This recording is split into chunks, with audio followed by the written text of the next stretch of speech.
mercury poisoning. Okay, mercury poisoning, there are three different forms of mercury. With the mercury, it is an elemental, it is a compound which is mainly available in the three different forms.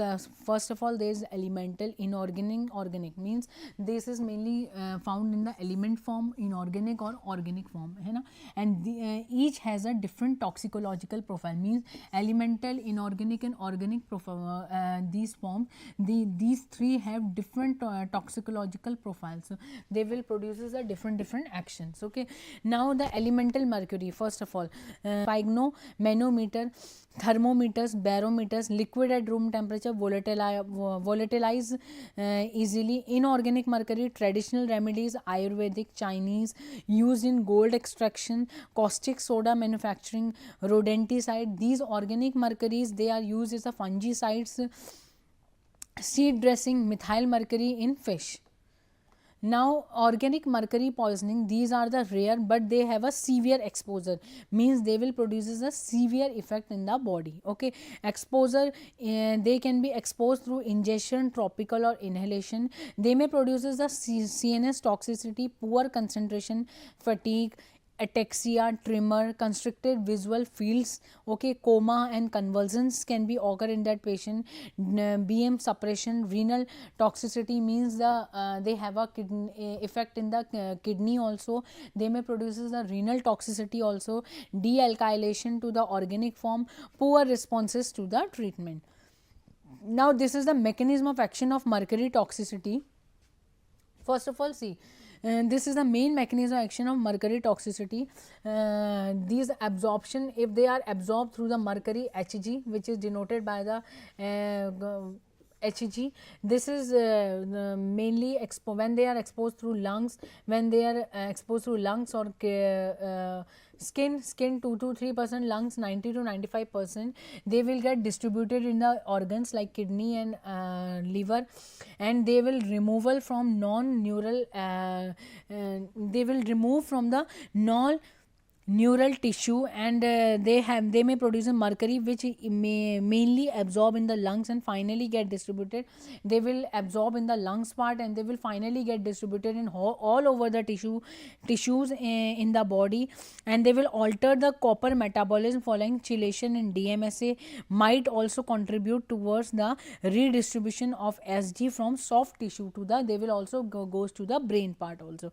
So this is the main mechanism of action of the mercury. They will mainly act, they will alter the copper metabolism, okay, and they will redistribute it in the brain part also from these tissue. Now, what are the sources of the mercury, how, from where we get the mercury? Okay, elemental mercury, manometer, thermometer, barometer, liquid at room temperature, volatilize easily. Inorganic mercury, I have already told you in the previous slide that traditional remedies, Ayurvedic, Chinese, they are used in the gold extraction, caustic soda manufacturing, rodenticides also. Organic mercury, they can be used as a fungicides, seed dressing, methyl mercury in the fish. Now, first of all, the organic mercury poisoning, these are the rare mercury, but they have a severe condition. They will expose to the ingestion, topical and inhalation. Some of the CNS, central nervous system toxicity can be seen through the organic mercury poisoning. There is a poor concentration, the patient will not get concentrated at one place, okay. There is a poor concentration, there is a fatigueness, means the patient or the individual, they will, and their body will get fatigue and tiredness can be seen, ataxia, tremor and constricted the visual field, coma and convulsion, BM suppressions can be seen, renal toxicity in the kidney, they may produce some of the effect like dealkylation to the organic form, poor responses to the treatment. Now inorganic mercury poisoning, there is a gastrointestinal phase. Hg2 plus is a potent GI, this is a potent GI irritant, gingivitis, stomatitis,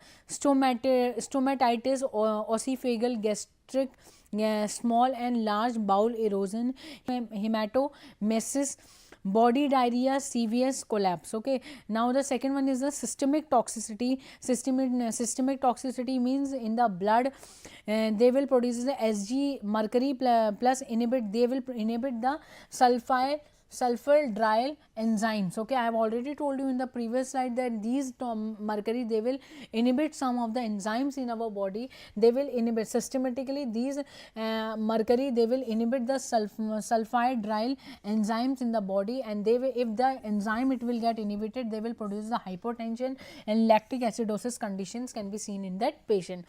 Now the next one is the nephrotoxicity. These mercury, they will deposit in the tubules. These mercury, they will combine and they will deposit in the tubules. Okay, and they will ATN, acute renal failure.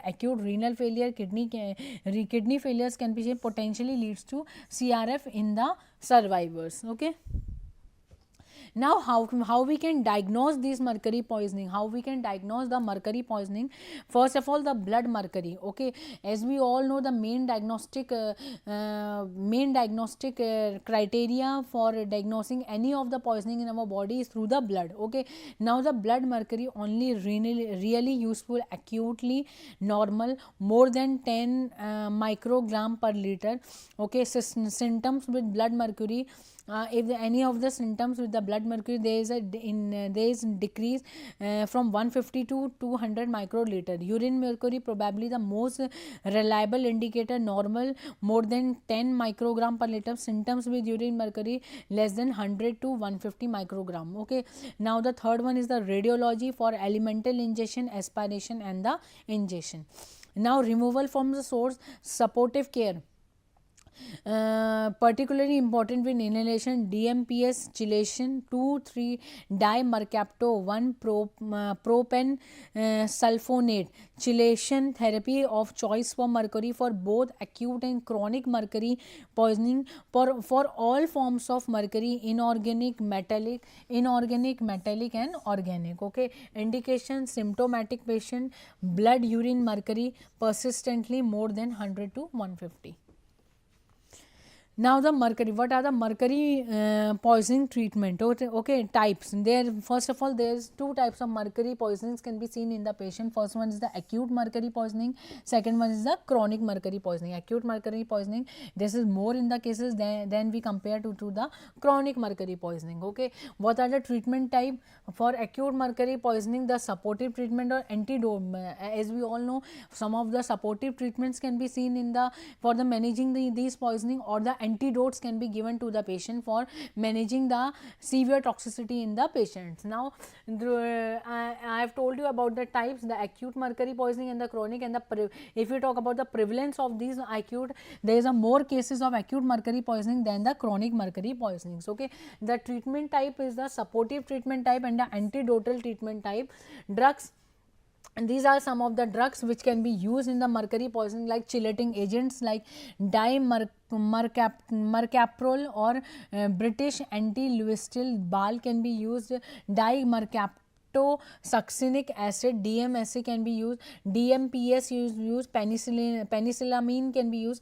Others categories can be used as a chelating agent for the supportive treatment for the mercury poisoning. Okay, combination therapy can be also used, means with some of the drugs can be used along with these chelating agents as a combination therapy for eliminating the mercury poisoning from the body.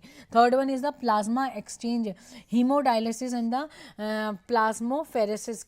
These can also be used in the management of these mercury poisoning in the body. Forms, I have already told you what are these. Are the three forms of the mercury which are available. First one is the inorganic mercury, second one is the elemental mercury, third one is the organic mercury. Okay, and they may produce, these three may produces the different effect. They have a different pharmacological effect or the toxicological effect in the body. What is the route of the main route of the administration of the mercury is the injectable, either injectable, it will get administered into our body, and through the oral route. Okay, distribution channel, hospital pharmacies, online pharmacies, retail pharmacy. Region, North America, Europe. Some of the regions: North America, Europe, Asia Pacific, Latin America, Middle East and Africa. Now this is all about the mercury poisoning. So I hope you will get know about these mercury poisonings. Okay, now we will come to the arsenic poisoning. Okay, arsenic poisoning, it is also a very important type of poisoning. Arsenic, it is a metallic arsenic. Metallic arsenic, it is a non poisonous but arsenic salt produces. Arsenic, they may produces the some of the toxicity in the patient. And the organic form, inorganic forms consisting mostly of the arsenate and the arsenite and the arsenate compounds and are toxic. These two compound, arsenite and arsenate compound, these are the toxic to the human health. Means these arsenic compound, arsenite and arsenate, these are very much toxic to the human health. Okay, humans are exposed to arsenic primarily from the matlab, and the humans, they are exposed through the arsenic, they are exposed to this arsenic either through the air routes, either through food and water. Means these are some of the routes or exposure condition by which these arsenic, the humans, they will get exposed to these arsenic. Okay, drinking water may also be contaminated with arsenic from the from arsenal pesticides. Means through the these arsenal pesticides, they will go to the drinking water, and if they are consumed by the humans, they may produces the arsenic toxicity in that individuals. Okay, natural mineral deposit or improperly disposed arsenic chemicals. So this is all about the arsenic poisonings.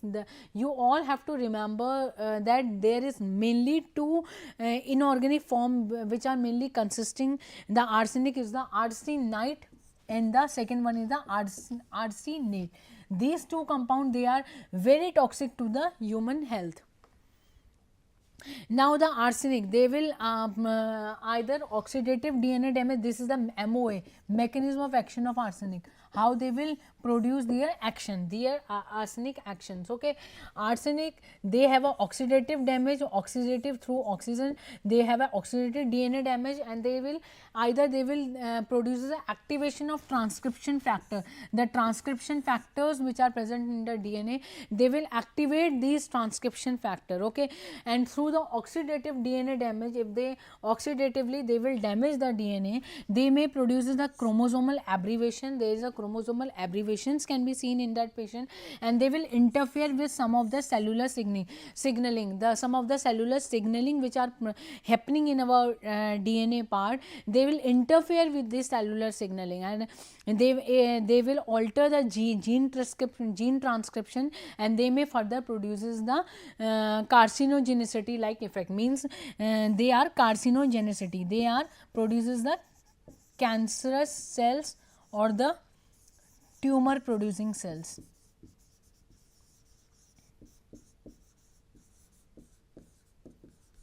Tumor producing cells. So these arsenic, this is one of the method by which the arsenic, they will produces their actions like oxidative DNA damage.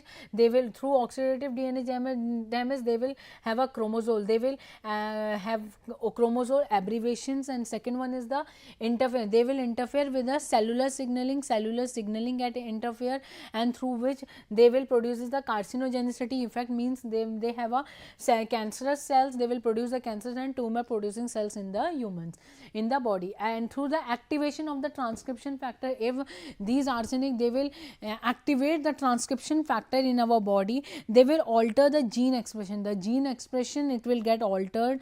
Some of the genes which are genes, as you all know, they are inherited from the parents to their offspring. So they by the activation of these transcription factors, some of the transcription factors which are present in our body or the DNA, these arsenic, they will activate these transcription factor, and they will alter the gene expression. Means the expression of the gene, they will get altered. So after that, it will produce some of the inherited disease to the patients also. Okay.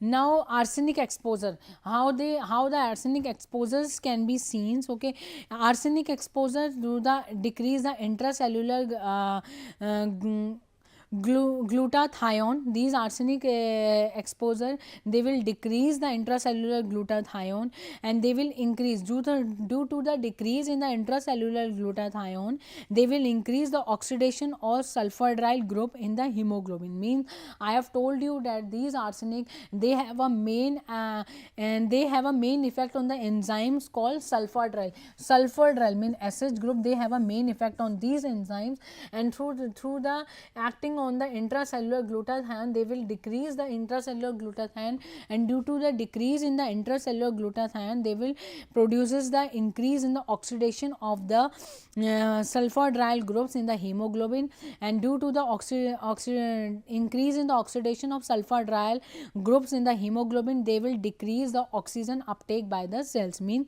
the hypoxia conditions can be seen in the patient through the exposure of these arsenic. Okay. Second one is the increase the cytosolic calcium concentration. These arsenic, they will increase the cytosolic calcium concentration. They will increase the formation of ceramide. These drugs, they will increase the formation of, due to the exposure of these arsenic, they will increase the formation of ceramide in the body. They will decrease the ATP availability. ATP, it is a very much important for our body, because from the, you all know that ATP, it is a source of energy for our body, for functioning, for the normal functioning of our body, like muscle contraction or the electrical signal, nerve conductions, any of the system or any of the functioning of our body, these ATP is very much necessary. So the arsenic poisoning, due to the arsenic poisoning, they will decrease the ATP availability for some of the activity in our body. If the ATP production, it will get decreased, so it will decrease some of the normal functioning in our body. Okay. They will decrease the cell membrane integrity. Cell membrane integrity can be decreased. They will increase the membrane disruption, means the membrane disruptions can be increased, and due to the decrease in the intracellular, and due to these effect, they will decrease the lifespan of the erythrocytes. Means as you all know, erythrocytes, RBC है ना, these have a lifespan of 120 days. Okay. If the lifespan of these 120 days, means the RBC or erythrocytes lifespan, it will get decreased, means the anemia conditions can also be occur, and there is a decrease the lifespan, there is a hemolysis. Okay, erythrophagocytosis anemia condition, because the after all, if the erythrocytes, there is a decrease in the RBC production in that human. Okay, if the RBC cells or the decrease in the production of these red blood cells in the body, it will ultimately produces the anemia condition, means there is a decrease in the blood formation in the individuals. Now the mechanism, what is the main mechanism of the poisonous action of these arsenic? There is a trivalent compound. These arsenic trivalent compound, they will interfere with the cell metabolism. Means these trivalent compound, these arsenic compound, they will interfere with the cell metabolism. They will interfere with the cell metabolism part and oxidation by combining.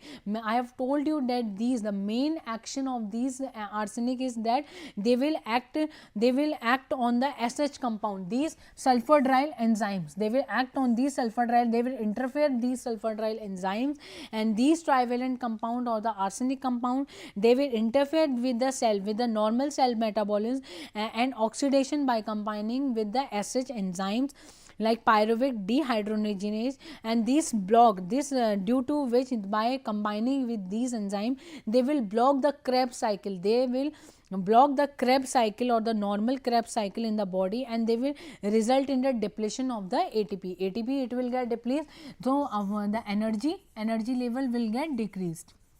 Energy level will get decreased. So arsenic, they will block the Krebs cycle, which is also known as the citric acid cycles. Okay, and they will result in the depletion of the ATP. Pentavalent compound, they will uncouple the mitochondrial oxidative phosphorylation. Means pentavalent compound, they will uncouple the mitochondrial oxidative phosphorylation. So this is the main mechanism of action, how the arsenic, they will produce their actions in the body. Now the oxidative stress, this is one of the mechanism of arsenic toxicity, in which the oxidative stress, there is one of the condition by which the arsenic, they will produce their toxicity. They will bind with the SS enzymes, they will, these arsenic compound, they will bind with the SS enzyme and biomolecules, they will decrease the ATP generation in the body. And the chromosomal abnormalities, I have told you that these arsenic, they will interfere with the transcription gene factor. Okay, so they will produces the chromosomal abnormalities due to disruption of tubulin and the spindle functioning.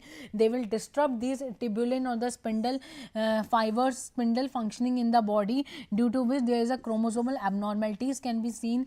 They will inhibit the antioxidation enzyme activity like superoxide dismutase, catalase, glutathione peroxidase, means they will inhibit these antioxidant enzyme activity. And they will produces the oxidation of polysaturated fatty acid, lipid peroxidations. Okay, inactivation of transcription factor involved in carcinogenesis. Okay, binding with metallothioneins, cysteine rich proteins, they will bind with these metallothionein compounds. They will inhibit the pyruvate dehydrogenase activity. So these are the main mechanism of action, mechanism of arsenic toxicity, that how arsenic toxicity will produces the effect in our body. Okay. Now, what are the signs and symptoms of the acute arsenic poisoning? The usual manifestation consists of, there is a condition nausea, vomiting, abdominal pain, watery diarrhea. They may be like rich rice water, and possibly GI hemorrhagia conditions can be seen in that patient. Subsequent dehydration and hypotension, there is decrease in the BP level can be seen. It may lead to circulatory collapse in that individual, and acute encephalopathy may ensue with headache, confusion, delirium, seizures, and coma can be seen in that patient. In less severe cases, if there is a less severe cases of the arsenic toxicity, there is a irritability, personality change, and hallucination may occur in that patient. A range of dysrhythmias can be seen, maybe sorry, this may be seen including the they will prolong the QT interval and the torsade D points. Okay, and the oral ingestion of the high dose of arsenic, they may cause an acute lung injury, acute respiratory distress syndromes, or pulmonary edema. Now, acute hepatitis, hemolytic anemia, pancytopenia, acute renal failure, and rhabdomyolysis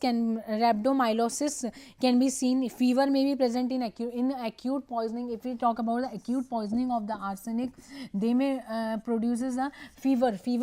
Chills can be seen in the patient. Fatigue, anorexia, or weight loss may occur in subsequent poisoning. Skin disease, keratosis of palms or soles, and hyperpigmentations can be seen due to acute arsenic poisoning. Fatal doses 180 to 20 mg. This is a fatal dose of arsenic, and this is a trivalent or more toxic. Okay, fatal period in narcotic form, sudden death may occur in the patient in 2 to 3 hours, in GI form 12 to 48 hours.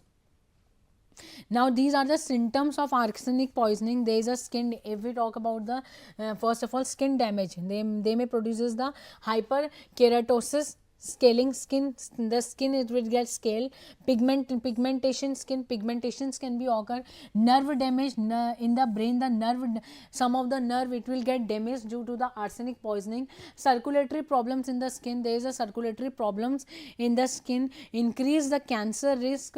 I have told you in the previous slide that they may produces the carcinogenicity, they may produces the cancers like effect, and cancers like risk in the body, in the in the cancer like lung cancer, bladder cancer, kidney and liver cancerous cells. Now, the treatment, how we can treat the arsenic poisoning: use of emetic and the gastric lavage conditions with ferricel oxide, removal the patient from the source of arsenic. If there is skin contamination, wash with the copious water. We have to wash the skin with the copious water. Seal the contaminated clothing. gastric lavage conditions can be used. Whole bowel irrigation and polyethylene glycols can be used to prevent the arsenic absorption. For decreasing the absorption in the whole body, we can use these polyethylene glycols. Surgical and endoscopic removals of arsenic has these are very much useful in for treatment of the arsenic poisoning. Supportive treatment like oxygen bronchodilators can be given to the patients, or for pulmonary edema conditions. Now intravenous fluid for hypovolemia, blood transfusion, it is one of the criteria for treatment of the arsenic poisoning. Okay, Torsades D point may be treated with Torsade D points. These are the Torsade D points which can be treated by the magnesium sulfate or with the pacing or isoprenaline. If bradycardia dependent, treat seizure, diazepam, lorazepam and phenytoins can be used.